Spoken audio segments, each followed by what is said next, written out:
All right. We are in Quinton, the name of the street? It's Liberty Hall. Liberty Hall. Okay, great. Thank you. And so this wall has been compromised. It's a 12-foot wall. And then the floor underneath too. So we're going to take some measurements and figure out what we have to do. All right. The kitchen area has got about a 1-inch drop, tile floor. It extends to the dining room.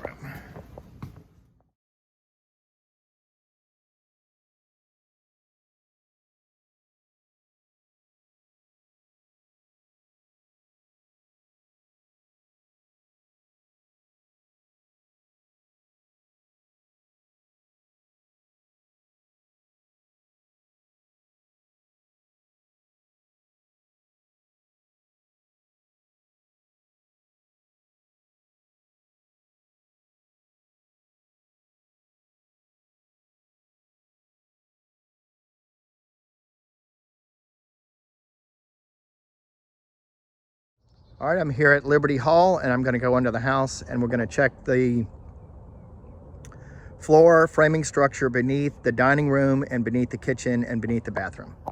Somewhat of a side note, notice that the light fixture is just kind of dangling here on the wires. Not particularly safe.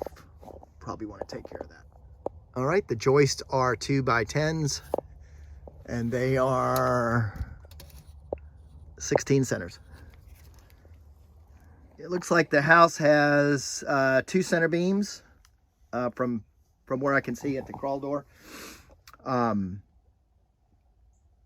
I'll get the measurement on the span. The span between the rear foundation wall and the first center beam is about 12 feet. House has previously been treated for termites. All right, and the span between center beam to center beam is about 12 feet. Noting a little bit of standing water right here. Appears to be coming off either the refrigerant line as a result of condensation or off the condensate drain line.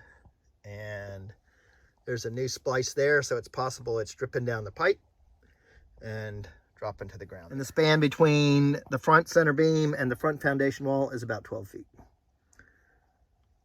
See a little bit of staining right here indicating that moisture is transferring through the block. I'm seeing some extension cords in the crawl space too. I'm not sure what they go to, several of them. Just noting. And this is the area that we're talking about in the home inspection, and just really kind of poor framing techniques.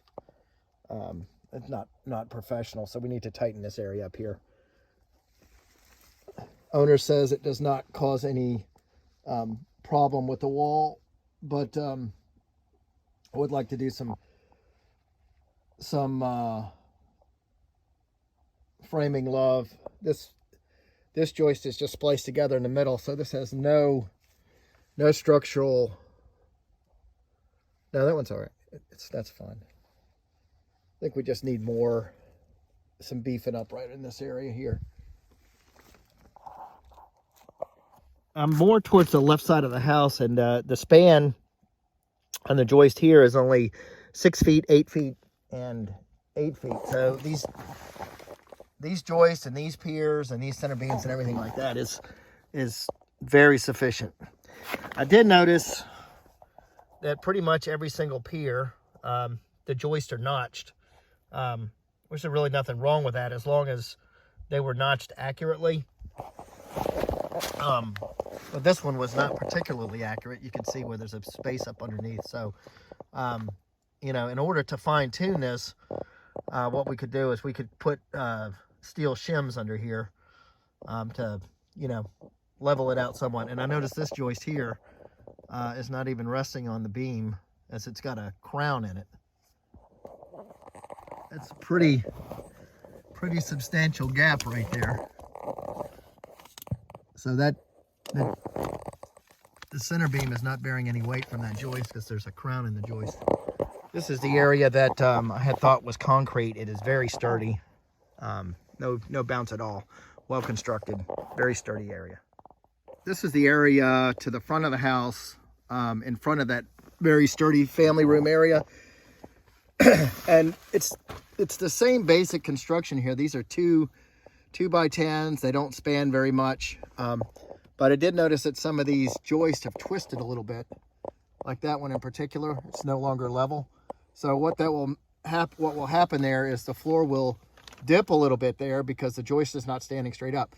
So in order to correct this, what we could do is we could put blocking in between here to keep the joist from further twisting. I think this is probably in the front door area. It's very common to get water and moisture that would leak down behind the door. So I expect we'll find when we do the door that we'll run into some of this. This is the next pocket over, just as we expected to find. Okay, and now I'm up, getting close to the dining room area would be here where the wall is damaged. And then this would be the kitchen area here. And it looks to me like this area is completely overspanned. Okay, in this area, the joists are running the other way. And there's about 14 feet between the foundation wall and then this center beam. So this area here where the kitchen is overspan. We need to put a center beam here. All right, this is another concern of mine. These piers here are are carrying the weight of most of the house, you know, that goes down the long way. So there's 2 of those. So those are the 2 center beams for the house, but it's also tied into carry half the load of the kitchen dining room area. So I just really don't feel good about these 2 piers carrying all that weight. So I think we need to add a couple more piers in here, and then put another center beam here between the foundation wall and this beam. So that's going to be about 30 feet of center beam. Okay, and then this is pretty much like the home inspector had said. This is just it's just rotten. The baseboard, probably the sill plate, and definitely the joist. So I'm going to count the joist.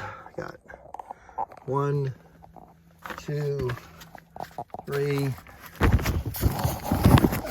4. So 4 joists. Probably about 20 feet of baseboard. You can just see the siding on the other side of it. And sill plate, I guess, as needed. It looks like it is salt treated, so it may be okay. All right, and just as a note, we're going to have to do some infrastructure relocation while we do the work, because the pipes are definitely going to be in the way. I don't see a lot of electrical. Well, no doubt there will be some electrical, and the HVAC ductwork too. All right, I'm not sure what this ductwork is supposed to go to, but it's disconnected and it doesn't go anywhere. And that's not hooked up to anything. Something to note too, I noticed there's some vegetation growing up underneath the vapor barrier. Not sure where all that ends or where it comes from, but probably not a good thing to have under the house.